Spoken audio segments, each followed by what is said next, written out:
Hi guys, good morning. Meron tayong dalawang magkasunod na bagyo. So nag-decide ang gym squad na magde-day off daw muna sila. Ako ilulusong muna dito sa Farm 1. Pero hindi naman ganun ka ano dito sa amin. Hindi naman ganun ka kadilim.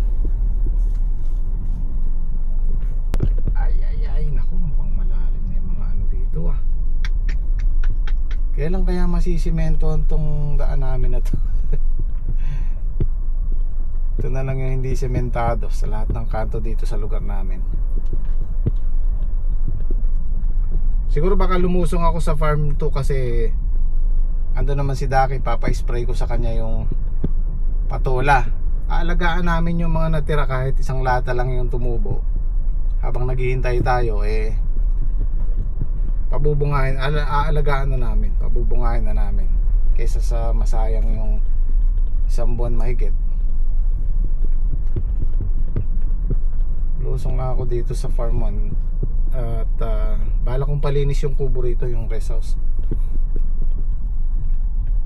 Palinis ko doon sa magkasawang Kuya Tirso.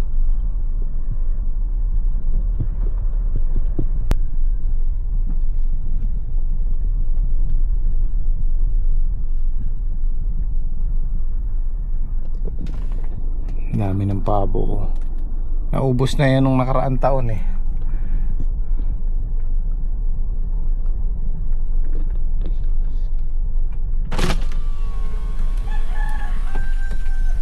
May mutot siya tatay. Ano wala, panyakatin nila tira sa kambing. Pagkain ng kambing. Ala si ate edad dyan. Wala, tininda yung kinuwang konting upo rin. Yung maliliit na. Kamyam. Papalinis ko sana sa kanya tong kubo. Bibigyan ko na lang siya ng isang araw. Oo. Mamaya hintayin ko.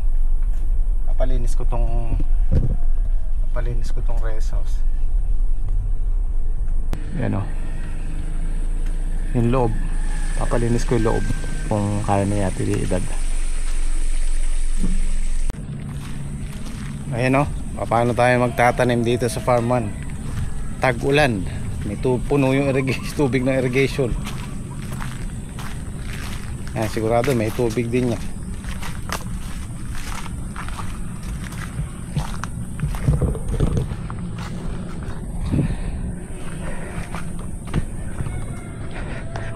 Malinis naman dito, yung loob lang ang papalinis ko. Ayan, tubig. Oh.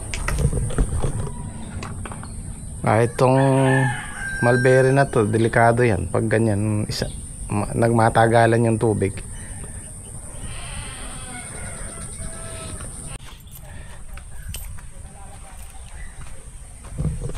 Kumapal yung yan, sana tinanim namin, gagawin ko sanang bakod pag ganun, o kaya dito sa taas itatanim ko yan sa taas. Yan yung pinakabakod na.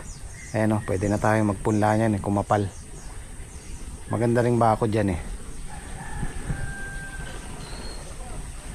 Huhugot ka lang ng tigi-tigisa dyan, tapos tatanim mo doon sa may gilid ng diki na yun, gilid ng daan, sa gawing baba.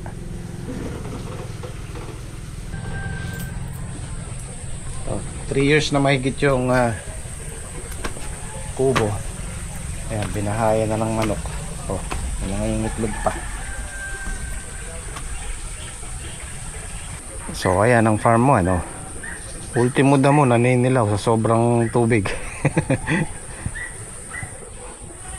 Naka-design talaga yan para sa palay. Pero sa palay kasi pagka ganyang kaliit lang, kalahating hektarya, may makukuha kang pambigas, pero yung gastos mo hindi mo makakukuha, hindi ka kikita sa sobrang baba ng palay. Nangingitlog ka ba o na paano ka ba? Ay, may itlog. Meron na tayong ano dito eh. Kuryente oh. Tapos may solar pa.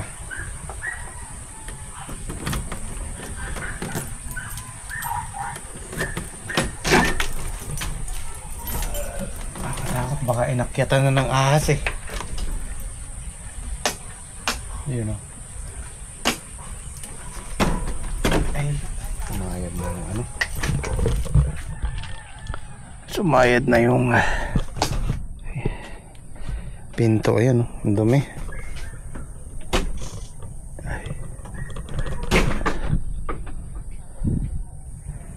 Meron akong ano dito, isang grass cutter. Ayan o.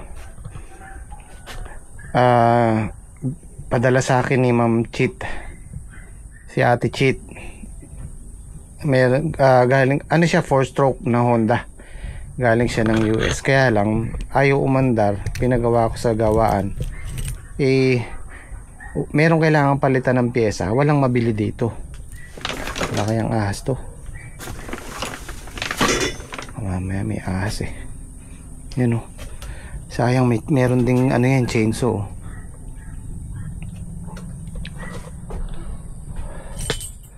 Okay pa naman siya oh. Konting ano lang. Konting linis lang.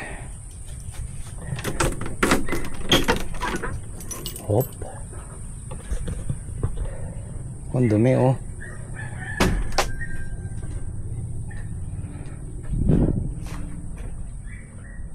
Puro ano, dumi ng butiki. Ganda pa rin naman siya. Okay pa rin. Oh. Itong mga gantong kubo, kung maalagaan ng maayos, sumaabot din ng 10 taon mahigit. Kung gusto sa alaga. Bawas tayo ng ano. Dumi oh, puro ano. Puro tayo ng ano, butiki.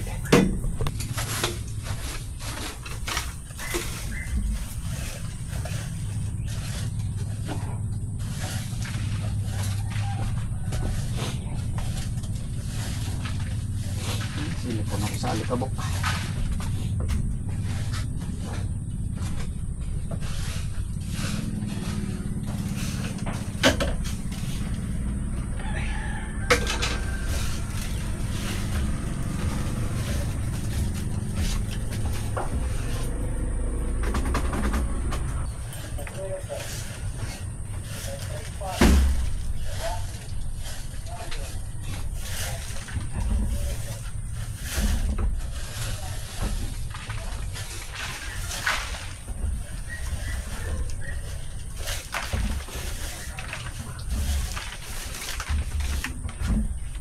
Ito, sayang to.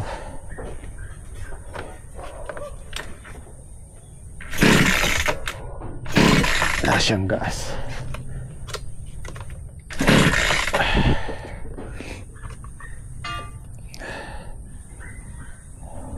Dalawang beses ako natulog dito. Sarap matulog. Presko pag gabi. Kailangan lang may electric fan ka dahil pumapasok din yung lamok. Meron ako electric fan doon eh. Kaya lang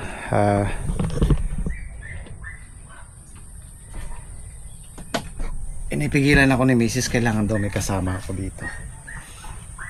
Kasi merong time na ano eh, yung bang parang mapasarap ang tulog mo, parang binabangungot ka. Walang gigising sa'yo. Madalas mangyari sa akin yun. So hintayin ko na lang si ate at papalinis ko sa kanila. Ito yung tinanim kong kamyas oh. Laing bunga. Oh. May pang-asim tayo oh. Malalaki ng bunga sa ilalim oh.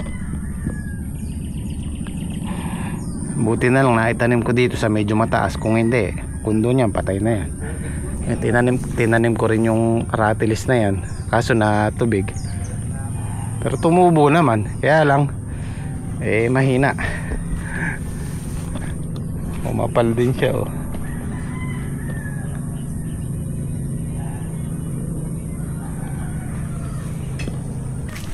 Honda ko pa. Busong muna ako sa farm to. Papa-spray ko yung ano, patola. Ito kasing farm one guys, kailangan ng malaking budget para ma-develop siya paunti-unti. Ako nangangarap lang ako someday. Bahala kong patambakan to para kumbaga bakasyonan. Kung pag nai-stress ka, punta ka dito. Okay naman tong kubo, pero gusto kong palitan to someday yung matatag na sa hangin. Kasi pag bagyo talagang sapulan ng hangin dito. Nakakatakot yan pagka malakas ang hangin. Hindi ka makakatulog pagka may bagyo. So ang plano ko dyan, yung maliit lang na parang bahay, bakasyonan, ganun. Tapos patatambakan ko ng konti. Marami na, kung marami tayong budget. Doon, yun ang medyo mabigat, yung patambak. Ang dump truck ang uubusin natin dito sa kalahating hektarya. So ako nangangarap lang ako. Ganito kasi yan eh. Nangangarap tayo. Laki-lakihan na natin kasi wala namang bayad dyan eh. May kwento ko lang. Bago ako nag-abroad, pangarap kong magkaroon ng sariling tricycle. Gusto kong mamasada. Wala akong trabaho eh. Hindi ako nakabili. Ngayon nakapag-abroad ako, so inano ko yung pangarap ko na yun. Bumili si Mrs. ng TMX 155, tapos nilagyan ko ng sidecar. Kaya lang 12 years ako sa abroad, di ko masyadong nagamit. Pero buhay pa rin naman, ginagamit ang biyanan ko. So yun ang unang pundar namin. Ang saya, nung pag-uwi ko, sinakyan ko, dinrive ko, ang saya. Walang mapagsidlan yung saya ko, simpleng bagay na pinangarap ko, nakuha ko. Tapos nung pauwi na ako, pangarap ko magkaroon ng single kasi nga hilig ko yung motor. So nakabili ko ng Aerox. Ang saya-saya. Hindi ko maiisip na hanggang ngayon, nung time na yon hindi ako nangarap ng 4 wheels. Pero eto, nakakuha tayo ng 4 wheels, di ba? So mangarap lang tayo, wala namang bayad. Pagpursigihan natin yung pangarap natin kasi someday pag magpupursige ka, pagpaplanuhan mo talaga, kahit pa paano makukuha mo, samahan mo ng dasal at saka trabaho. Okay. Flood control.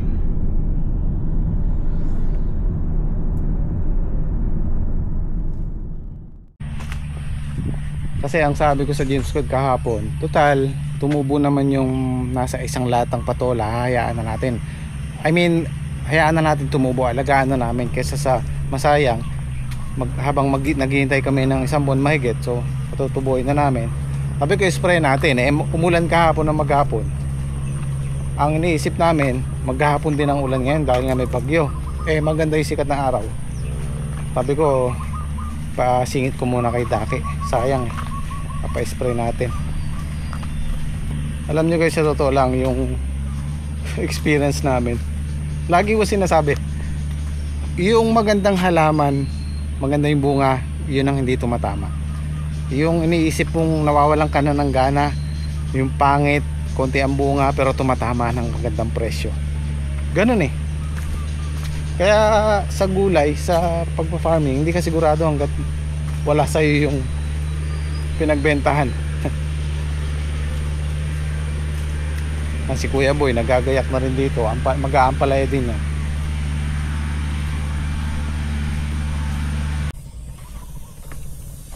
Ganda ng panahon, may bagyo. Ay.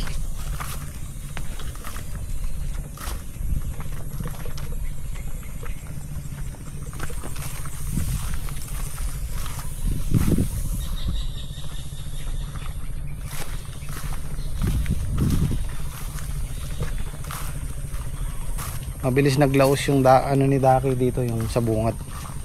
At may nagtatanong, bawi ko daw yung gastos dito. Si Daki walang kita. Dito po yun sa dulo, nabawi namin yung gastos dito. Meron pa siya doon sa dulo, 1.5 kilo din yun. So yun na yung pinakakita ni Daki.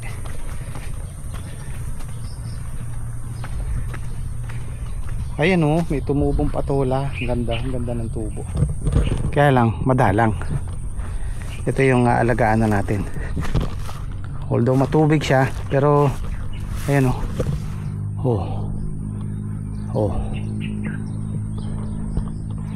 Meron din naman eh. So alagaan na natin yan. Baka sakaling tumama, O kahit dito mama, basta meron tayong na-harvest araw-araw o kada isang araw meron tayong kinikita na-harvest. Ano lang naman to eh, 3 karga nung decharge na power na spray. Dalang lang naman yung tanim nito.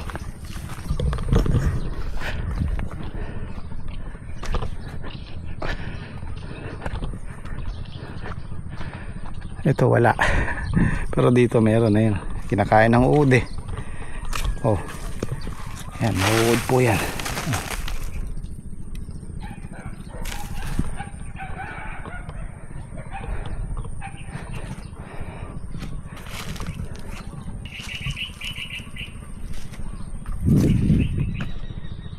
Paupain muna natin tong maulan na to, tsaka tayo magtanim ng ampalaya. Siguro by November o pa December, first week ng December pwede na to. Basta yun din na maulan. Tama, December, January, February, March, hanggang March tapos na yung ampalaya. March kasi to eh, ang bilis over November, December, January, February, March, 5 buwan na lang tayo dito.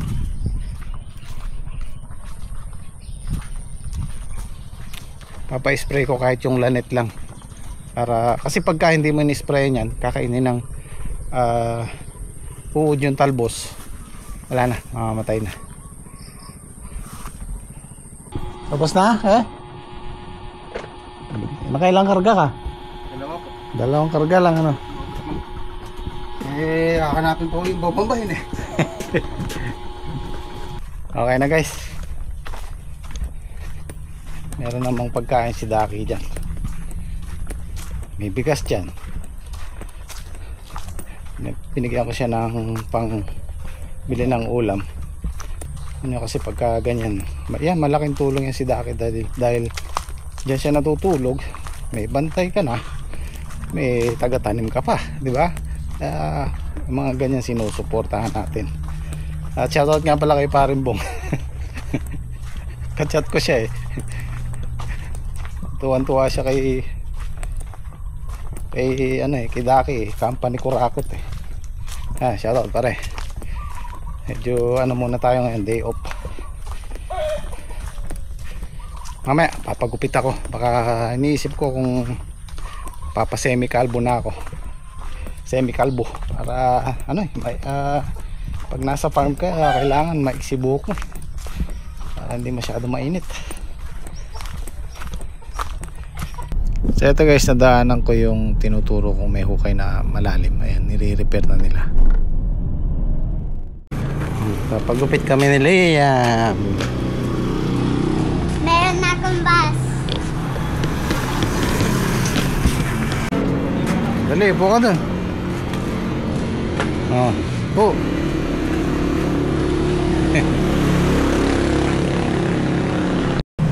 Hindi ka na maiya. Hindi na yan. Kikiyak. Dati kikiyak eh. Hindi na. Paglangang sa mama niya.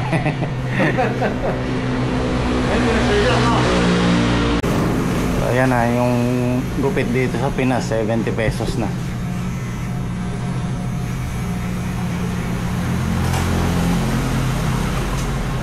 Nakikiliti siya eh.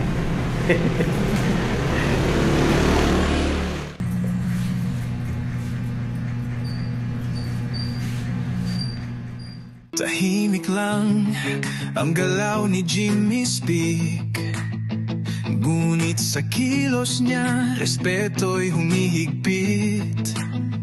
Hindi kailangan ng yabang o sigaw. Yung bata excited, napakita sa nanay niya.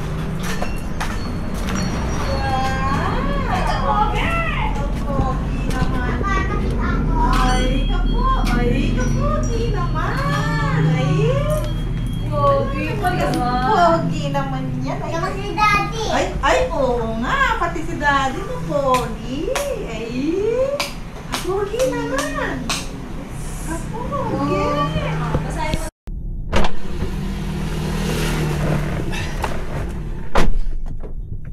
Kapakaruwas ko sana yung sasakyan, kaya maambon kanina.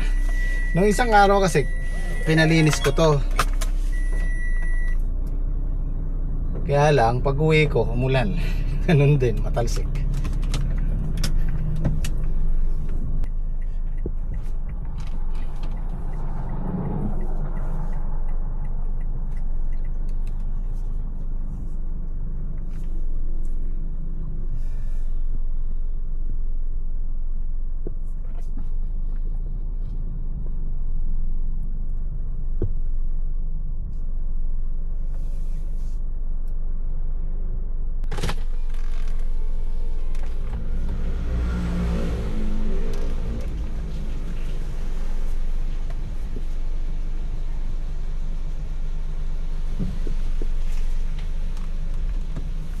Okay guys, medyo maiksi po yung vlog natin ngayon dahil wala tayong trabaho sa farm.